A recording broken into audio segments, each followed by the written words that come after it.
tapat, matatag at maaasahan balitang tama at totoo lamang dito sa Pilipinas Network. Magandang araw sa ating mga kababayan sa Pilipinas at sa buong mundo. Huwag kalimutang pusuan ang video, sumubaybay at pindutin ang patingaw upang lagi kayong updated sa balita. Simulan na natin. Isang mapaminsalang magnitude 7.7 na lindol ang yumanig sa Flores Island sa Indonesia noong umaga ng Sabado, Agosto 15, 2026. Ang napakalakas na paggalaw ng lupa ay nagdulot ng malawakang pinsala sa mga kabahayan, kalsada at mga pasilidad ng pamahalaan sa buong lalawigan. Hindi bababa sa 20 katao ang kumpirmadong nasawi sa naturang trahedya, habang patuloy pa ang paghahanap sa mga posibleng natabunan sa ilalim ng mga gumuhong istruktura.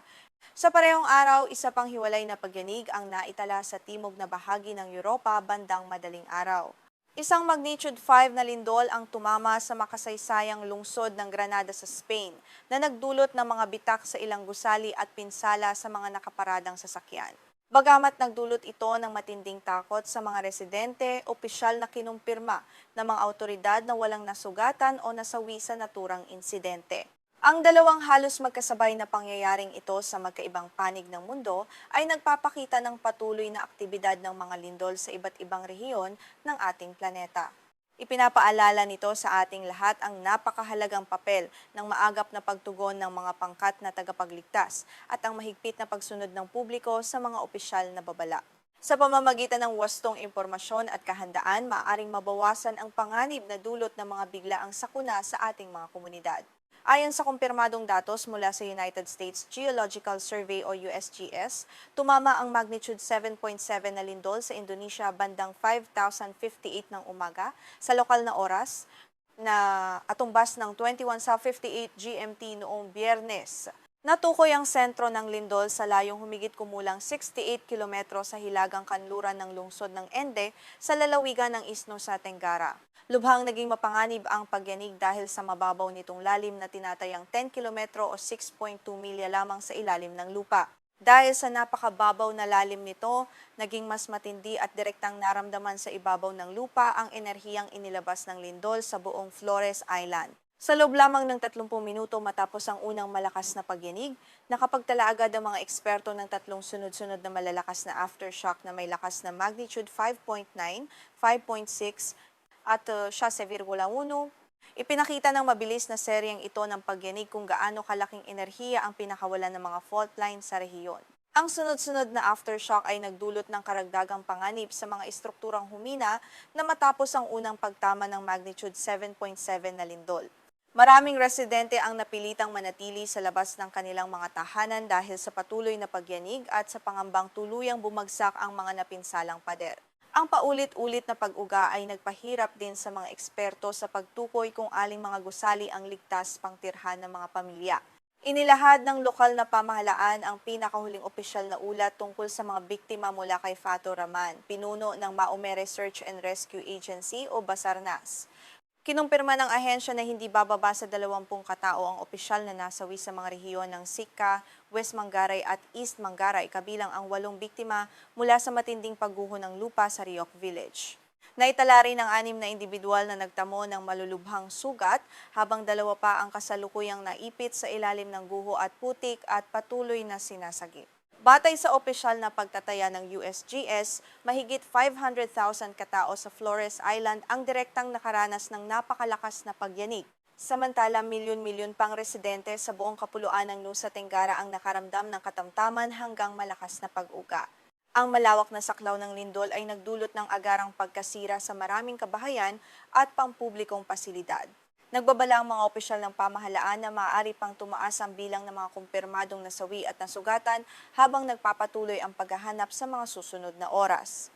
Patuloy na sinusuri ng mga tagapagligtas ang ilalim ng mga nagtumbahang pader at makakapal na bunto ng guho mula sa mga nasirang istruktura. Nagsasagawa rin ng paglilinis at paghahanap sa mga liblib na lugar upang matiyak kung mayroon pang mga mamamayang nangangailangan ng agarang tulong medikal. Nahaharap sa matitinding balakid ang mga pangkat ng tagapagligtas ayon sa pahayag ni Istmo sa Tenggara Police Chief Rudy Darmoco.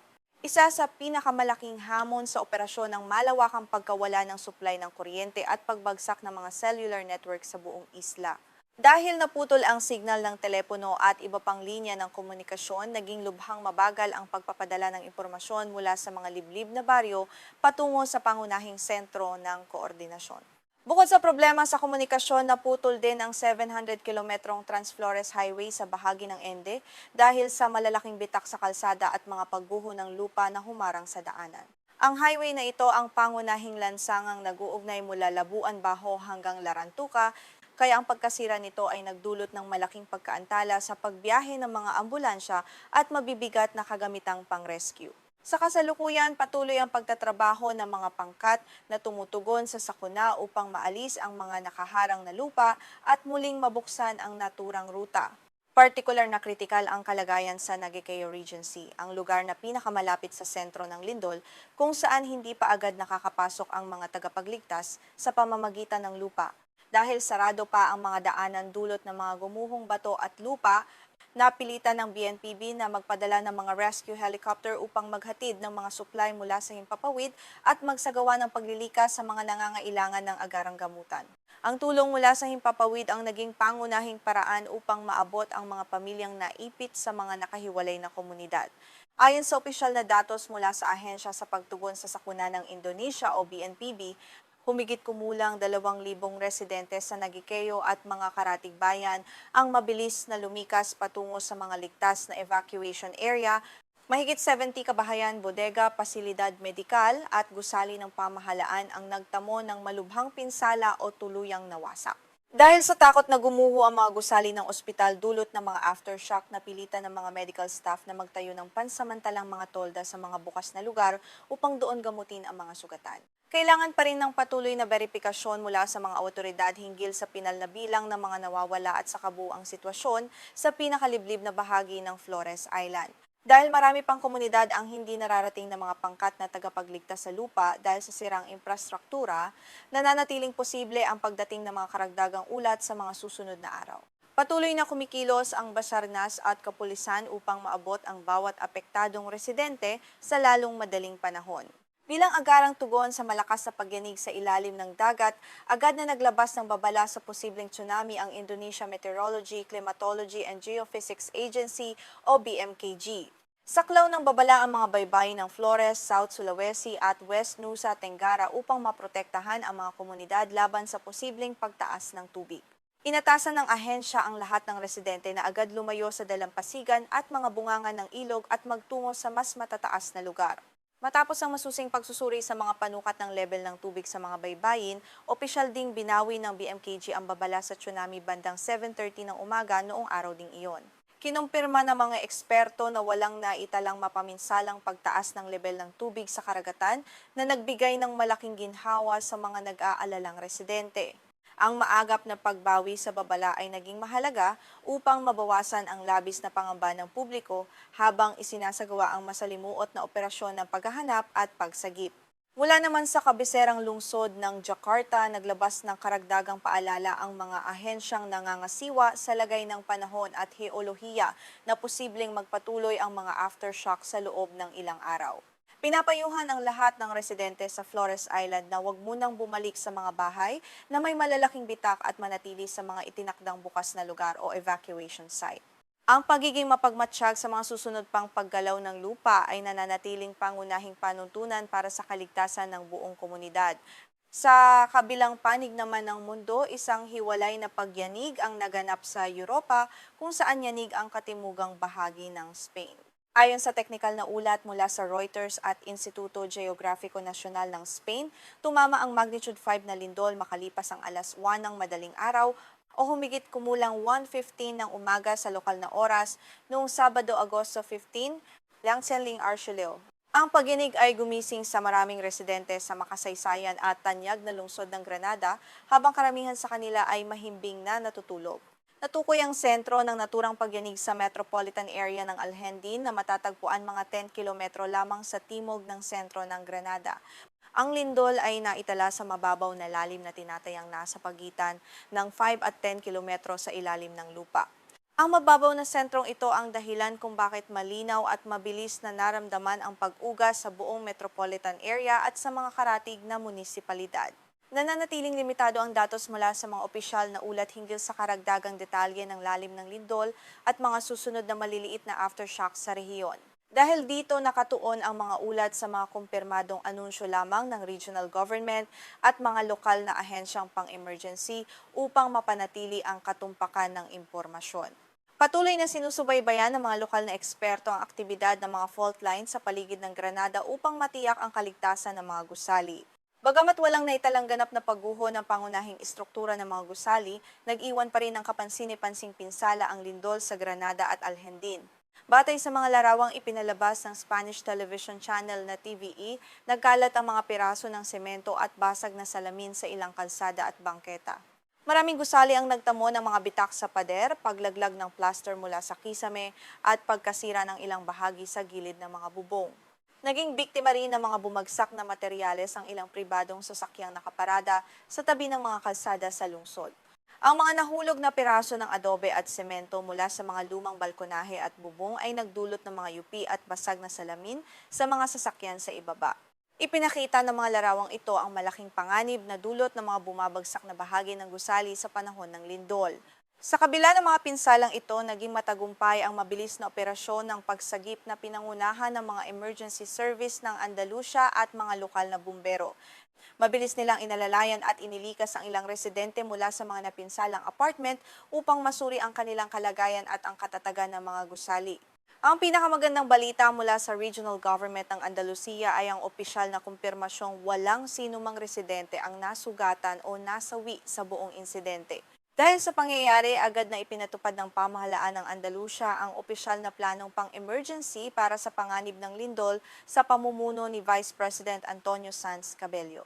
Layunin ng deklarasyong ito na mabilis na pakilusin ang lahat ng kinakailangang kagamitan at tauhan ng pamahalaan para sa pagsusuri ng infrastruktura at pagtulong sa mga apektadong mamamayan. Sa ilalim ng planong ito, agad na ipinakalat ang mga tauhan ng civil protection upang magsagawa ng masusing inspeksyon sa mga pampublikong pasilidad. Naglabas din ng regional government at ang 112 emergency network ng mahahalagang direktiba at mga panuntunang pangkaligtasan para sa buong komunidad. Pinayuhan ng mga residente na manatiling kalmado sa loob ng kanilang mga tahanan kung walang nakikitang malubhang pinsala sa mga pangunahing haligi at mahahalagang bahagi ng istruktura. Binigyang diin din ng mga otoridad na iwasan ang hindi kinakailangang paglabas at pagpasok sa mga gusali habang isinasagawa ang pagsusuri sa kaligtasan upang maiwasan ang mga aksidente. Para naman sa mga taong nasa labas o naglalakad sa kalsada, mahigpit ang tagubilin na lumayo sa mga panlabas na pader ng gusali, ilalim ng mga balkonahe, lumang pader at mga bahagi ng bubong na maaaring mahulog. Ang lugar sa ilalim at paligid ng mga panlabas na bahagi ng gusali ang itinuturing na isa sa pinakamapanganib kapag may lindol dahil sa posibilidad ng pagkahulog ng mga maluwag na materyales. Ang pagsunod sa mga simpleng tagubiling ito ay nakatulong ng malaki upang mapanatiling ligtas ang publiko at maiwasan ang anumang nasawi sa buong Granada. Kung susuriin ang dalawang magkahiwalay na pangyayaring ito, makikita ang malaking pagkakaiba sa enerhiya, pinsala at naging resulta ng bawat pagyanig. Sa Indonesia, ang magnitude 7.7 na lindol ay naganap sa isang rehiyong may aktibong subduction at back arc thrust sa Pacific Ring of Fire at naglabas ng humigit kumulang 11,000 beses na mas malaking seismic energy kumpara sa magnitude 5 na lindol. Ang napakalaking enerhiyang ito ang naging pangunahing dahilan ng malawakang pagkasira sa Flores Island kumpara sa mas lokal na paggalaw ng crust sa rehiyon ng Mediterranean sa Spain. Bukod sa lakas ng pagyanig, malaki rin ang naging papel ng uri ng infrastruktura sa dami ng mga biktima sa dalawang bansa. Sa mga rural na lugar ng Flores Island, laganap ang mga bahay na yari sa mga materyales na hindi idinisenyo upang kayanin ang malalakas na lindol. Kaya mas madaling gumuho ang mga ito kapag tinamaan ng matinding pahalang na pagyanig. Sa Granada naman, ang mahigpit na pagsunod sa mga modernong pamantayan sa pagtatayo tulad ng Eurocode 8 at NCSE 02 ay nakatulong upang mapanatili ang katatagan ng pangunahing istruktura ng mga gusali at maiwasan ang tuluyang pagbagsak ng mga ito. Ang bilis at kapasidad ng mga linya ng komunikasyong pang-emergency ay isa pang salik na nagpapaliwanag sa malaking pagkakaiba ng pagtugon sa sakuna. Sa Flores Island, ang malawakang pagkawala ng kuryente at pagkaputol ng cellular coverage ay naging malaking sagabal sa koordinasyon ng pagsagip sa mga liblib na baryo. Sa Spain naman, nanatiling maayos ang mga linya ng komunikasyon at ang 112 emergency system, kaya mabilis na naipadala ang mga bumbero at tauhan ng rescue sa mga apektadong lugar. Ang mga pangyayaring ito sa Indonesia at Spain ay nagbibigay ng mahahalagang aral para sa lahat ng bansa tungkol sa kahandaan sa sakuna. Ang regular na pagsasagawa ng earthquake drill sa mga paaralan, opisina at komunidad ay nananatiling mabisang paraan upang maihanda ang publiko sa panuntunang yumuko, sumilong at kumapit habang lumilindol. Ang pag-alam sa tamang gagawin sa oras ng pagyanig ay maaring magligtas ng buhay bago pa man dumating ang tulong mula sa mga tagapagligtas. Mahalaga rin na regular na ipasuri ng mga may-ari ng gusali ang katatagan ng kanilang mga istruktura, partikular ang mga lumang pader, panlabas na bahagi at balkonahe. Gaya ng ipinakita sa insidente sa Spain, kahit sa katamtamang lakas ng lindol ay maaaring maging pangunahing banta sa buhay ang mga bumabagsak na palamuti at materyales mula sa labas ng gusali. Ang pagpapatibay sa mga mahihinang bahagi ng lumang arkitektura ay isang responsableng hakbang upang mabawasan ang mga panganib na hindi direktang kaugnay ng pangunahing istruktura. Sa mga komunidad naman na nasa tabing dagat, ang mabilis na paglikas kapag may banta ng tsunami ay hindi dapat ipagwalang bahala. Sa mga baybayin tulad ng Flores Island, ang matagal at malakas na pagyanig ay dapat ituring na likas na babala upang agad na lumikas patungo sa mas matataas na lugar nang hindi na naghihintay ng sirena. Ang ganitong kahandaan sa mga baybaying lugar ay nagbibigay ng mahalagang oras sa mga pamilya upang mailigtas ang kanilang sarili bago pa man magkaroon ng posibleng pagtaas ng tubig. Higit sa lahat, napakahalagang umasa sa mga lehitimo at opisyal na ahensya ng pamahalaan tulad ng BMKG, BNPB, IGN at USGS sa panahon ng kalamidad. Kapag kumalat ang balita tungkol sa isang sakuna, madalas ding lumalaganap sa social media ang mga hindi beripikadong haka-haka na maaring lumikha ng labis na pangamba at kalituhan sa publiko. Ang pagsubaybay sa mga opisyal na anunsyo ang pinakaligtas na paraan upang makakuha ng tumpak na impormasyon at makaiwas sa mapanlinlang na balita. Bilang pagbubuod sa mga pangunahing pangyayari ngayong araw, hindi bababa sa 20 katao ang kumpirmadong nasawi at humigit kumulang 2,000 ang lumikas sa Flores Island, Indonesia matapos ang magnitude 7.7 na lindol. Ang insidente ay nagdulot ng malawakang pagkawala ng kuryente, pagkasira ng Trans-Flores Highway at pinsala o pagkawasak sa mahigit 70 gusali at tahanan. Sa kabilang banda, ang magnitude 5 na pagyanig sa Granada, Spain ay nag-iwan ng pinsala sa mga pader, bubong at sasakyan, ngunit walang naitalang nasawi dahil sa maagap na pagpapatupad ng mga hakbang pangkaligtasan.